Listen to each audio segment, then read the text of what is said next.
መጀመሪያ ዙር የሚፈተኑት የተፈጥሮ ሳይንስ ናቸው። እነሱ ከዙር 1 እስከ ዙር 3 ይፈተናሉ።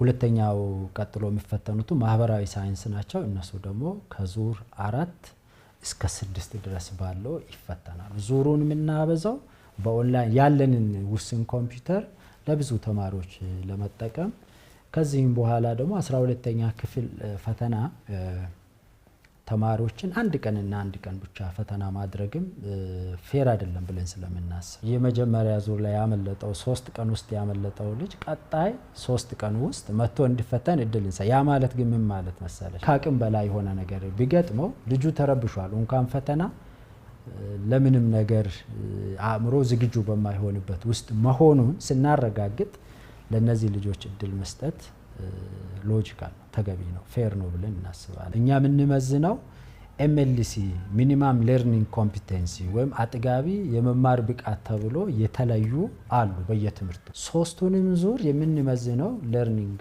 ኮምፒተንሲው ተቀራራቢ ወይም ያው ሆኖ ግን ጥያቄውን አፕሮች የምናደርግበት መንገድ ግን የተለያየ። ሁለተኛ ግን ጀነራል ስታንዳርድ የምንለው አለ። 12ን በመጨረሱ ብቻ እነዚህን ጥያቄዎች መመለስ ይችላል ብለን ካታጎሪ አለን።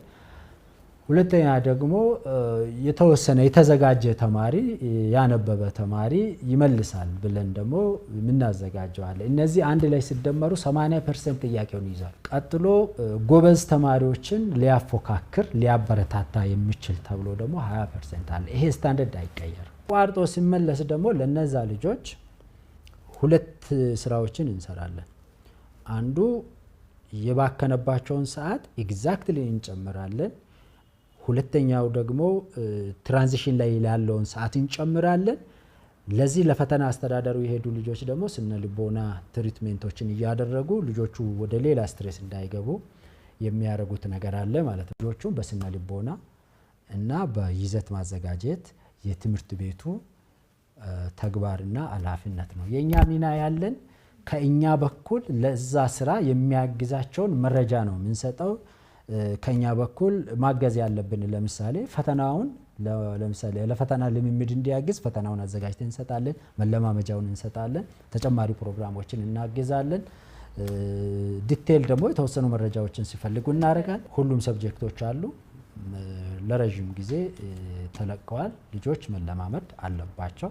የትኛው ክልል ላይ ምን ያህል ተማሪዎች ተለማምደዋል ምን ያህል አልተለማመዱም የሚለውንም እናያለን። ያንንም ከናንተ ክልል ይሄን ያህል ከተመዘገቡ ተማሪዎች ደግሞ ይሄን ያህሉ ተለማምደዋል ይሄኛው አልተለማመደምና ክትትል አድርጉ ብለንም ግብረ መልስ እንሰጣለን።